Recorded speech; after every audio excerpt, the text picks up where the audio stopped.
Now, I talked to some people at Canabo yesterday. Canabo is a company that we've been talking about a lot, and they had some news where they are doing a little bit of a pivot.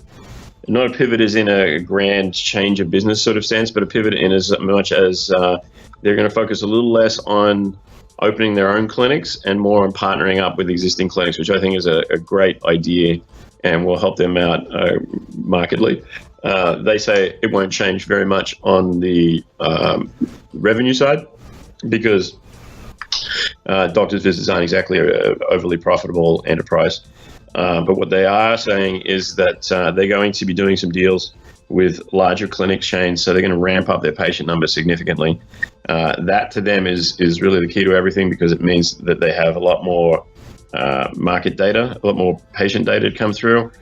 They've been talking to some academic types that would love to be studying weed in the US, but can't because they don't have access to patients. Mm-hmm. And Canabo does. Canabo has literally tens of thousands.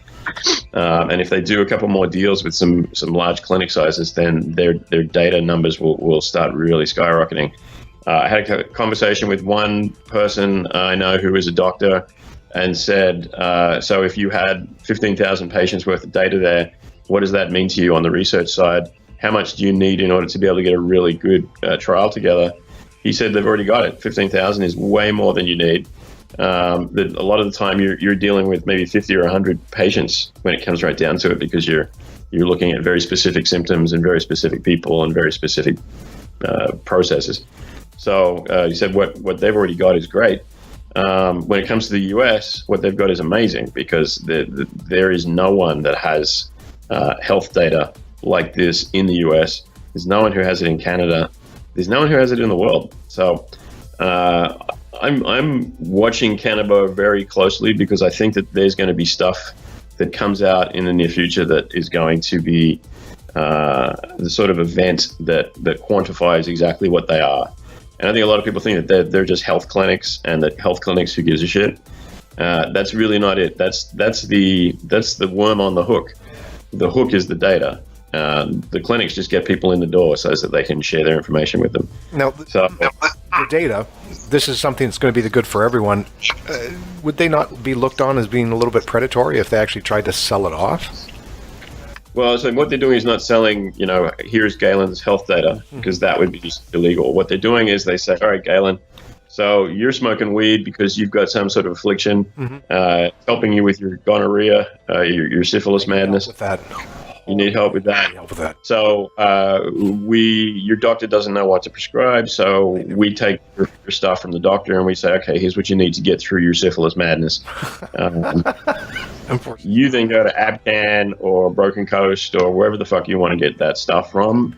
They give you a specific strain and the dosage, and then as you're taking it, they report back to you over a period of time so that how that's working for you goes back into their system and completes that process, right? It makes the data even bigger.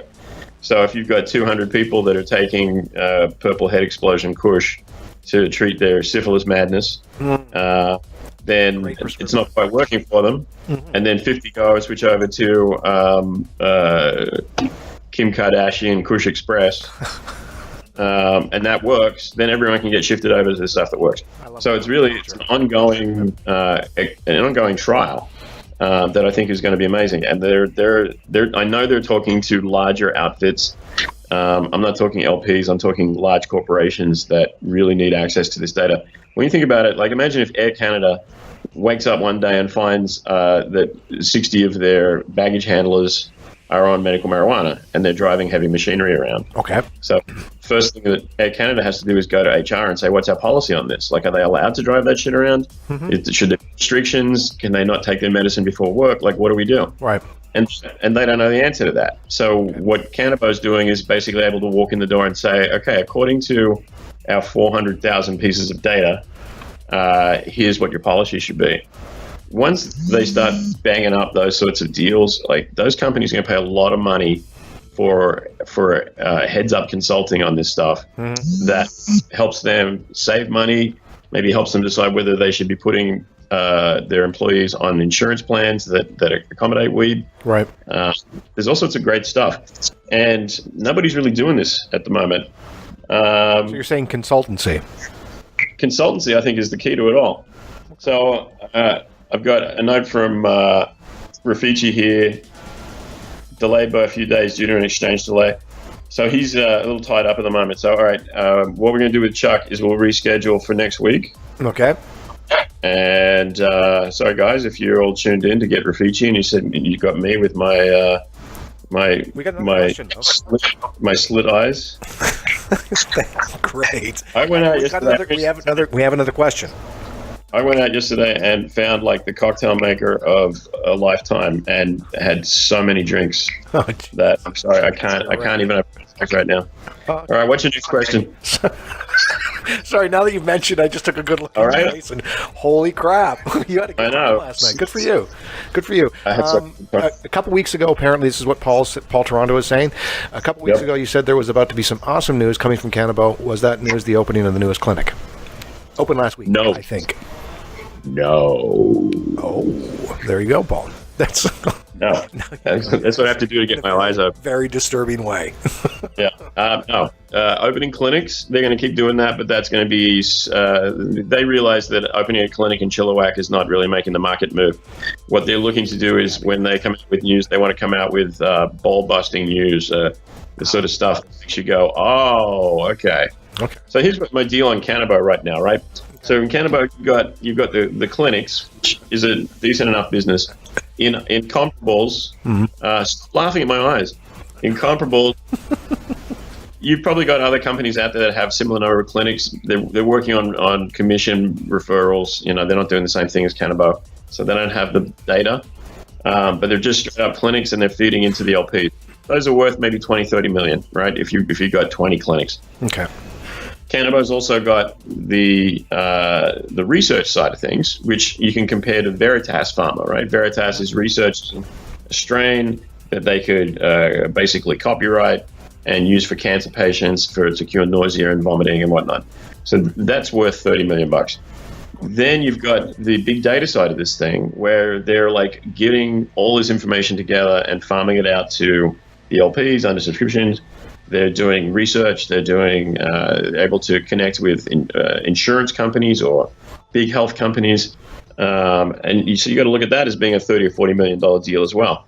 So you add all that stuff up, and it's you're looking at Canabo right now as $30 million market cap. It should be about $100 million. It should be, if it was $100 million, you'd say it was justified. We got 5 cents today. It dropped 5 cents today.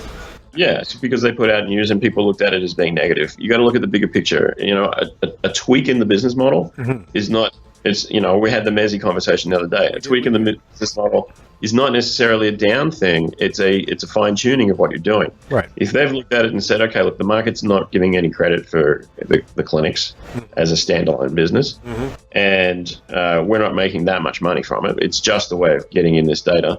Then we've got to fine tune things a little bit. Instead of spending $250,000 to open a clinic of our own and recruit doctors, why don't we just go to the clinics that are already there and say, hey, put the Canabo sign in the window, do things like you say, feed into our system, and we'll share the cash. So to me, that makes a lot more sense. So the market, I talked to some guys yesterday at the company. They knew that the market was going to give it a bit of a kick today, but they are bold and standing strong because they think that there's stuff coming that will make this look like a piss in a bucket. Okay. So I'm giving you the update today that you should be having Canabo on your list. Full disclosure, they are a client, all that sort of stuff. Okay. But I think that if you're looking for something the market is undervalued, while all the overvalued stuff is dropping, I think Canabo is a dead set gimme. And I'm going to see if I can get them on the phone on Friday when we get back from Victoria here, and we'll go deeper into what's going on there. Okay.